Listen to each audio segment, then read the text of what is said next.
Olá, este é o Dinheiro em Ação, diretamente dos estúdios da B3, o programa que ensina tudo sobre renda variável para você. Estamos falando com o economista Pedro Paulo Silveira, ele é economista-chefe da Nova Futura Investimentos, e estamos conversando sobre as ações da Fibria.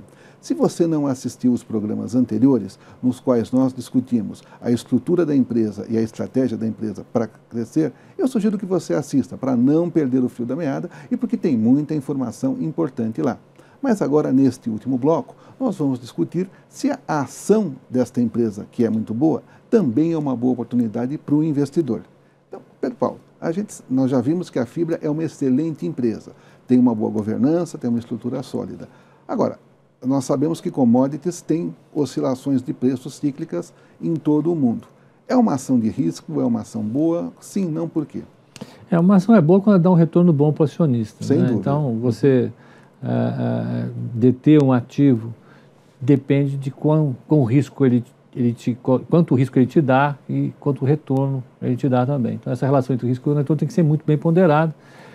E me parece, ao longo do tempo, olhando a história da empresa, ela entrega o que promete. Se a gente olhar historicamente as ações da Fibria, elas tiveram um boom muito importante no início do processo de impeachment. O dólar explodiu e como os preços delas são todos em dólares, ela saiu de um patamar aqui próximo de 15, 20 reais. Foi essa área aqui, né? E acabou batendo 52 reais. Né? O mercado usou as ações da Fibria para fazer um hedge, uma proteção naquele momento em que o mercado estava mais inseguro. O dólar saiu de quase 2 reais para quase 4. Né? E isso aumentou a necessidade do mercado colocar no seu portfólio, lá pelas regras de diversificação dos riscos, colocar alguma coisa indexada ao dólar e ao ciclo econômico lá de fora, não tanto ao ciclo daqui.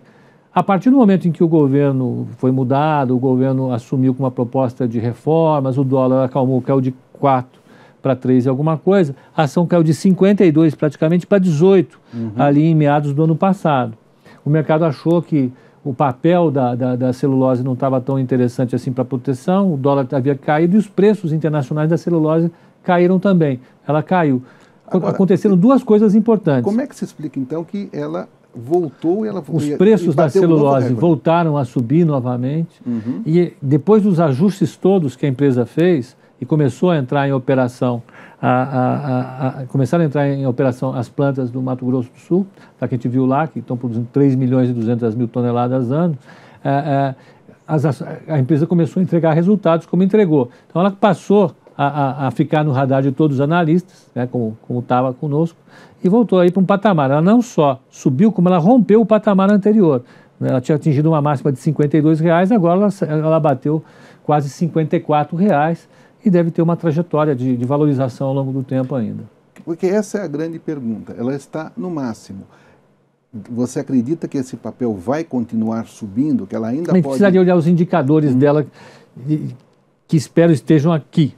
Ela teve um resultado no último trimestre, ela teve uma receita líquida de 2 bilhões e 800 milhões de reais. Ela cresceu 24% a receita dela, com um câmbio relativamente estável, né, de lá para cá. A geração de caixa dela subiu 66%. Como é que a gente pode... explica para o nosso espectador, se a receita subiu 24%, como é que o EBITDA subiu 66%? A geração de caixa dela, a dívida dela caiu bastante. Ela pagou dívida. Ela liquidou muita coisa. Então, o caixa liberado para ela ficou muito grande. Né? E ela conseguiu, efetivamente, liberar mais. O lucro dela saiu de um prejuízo para um lucro de 743 milhões milhões de reais. Né? E ela conseguiu efetivamente entregar o resultado para o acionista. A dívida líquida dela está em cerca de 19 bilhões de reais. Bom, para você ter uma ideia, hoje o valor de mercado da empresa é quase 30 bilhões. Né? É muito alta essa dívida, ela tem um caixa de quase 7. A relação dívida líquida e EBITDA dela está 3,24. Está no limite ótimo. Menos que isso, ela não estaria investindo tanto para aproveitar as oportunidades que nós vimos que o mundo dá para ela, né? O mercado está crescendo.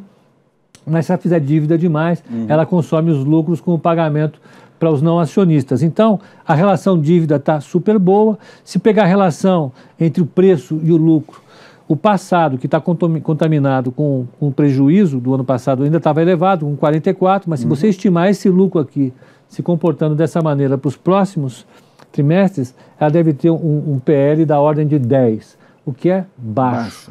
Né? Um PL hoje, pegar uma da Ambev, está ali acima de 20. Né? Como é que está o PL médio do Ibovespa? 16. 16. Então, oscilando entre 16 e 18, dependendo da estimativa. Ela está bem abaixo da média, então? Está bem abaixo da média, ela tem um potencial de valorização. Aí levamos em conta o que você falou. O comportamento dos preços da celulose é menos volátil que os preços das outras commodities, ele tem mais estabilidade ao longo do tempo, e a demanda global parece, a estimativa é que ela continue crescendo num ritmo bastante sustentável. Como eu falei lá nos outros blocos, os players competidores dela não conseguem aumentar a sua oferta na mesma velocidade que a fibra. Então, o que o mercado imagina é a fibra aumentando a participação dela no mercado gradativamente, a partir dos seus investimentos, a partir do baixo custo que ela tem e do domínio tecnológico também. Dívida em queda, uma boa geração de caixa, uma receita crescente, então é uma ação para a qual você recomenda a compra. Ela tá na nossa carteira recomendada, ela e a Suzano, que é a competidora dela aqui, que tem um perfil muito parecido com o dela, numa escala ligeiramente inferior, mas com certeza é uma indicação de compra, é uma empresa que traz segurança.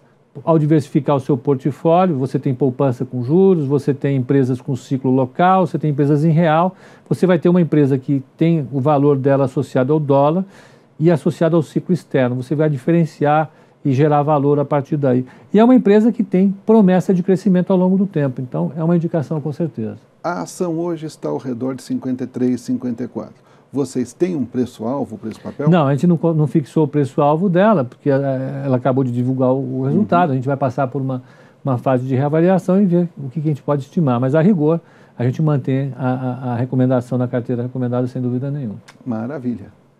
Pedro Paulo, eu agradeço muito sua presença aqui no Dinheiro em Ação. Eu que agradeço o convite. Esse foi o terceiro e último bloco do Dinheiro em Ação, diretamente dos estúdios da B3, o programa que ensina tudo sobre renda variável para você. Nós recebemos o economista Pedro Paulo Silveira, economista-chefe da Nova Futura Investimentos, e discutimos as ações da Fibria. Se você não assistiu aos blocos anteriores, assista, tem muita informação de valor para você. Obrigado e até o próximo programa. Até lá!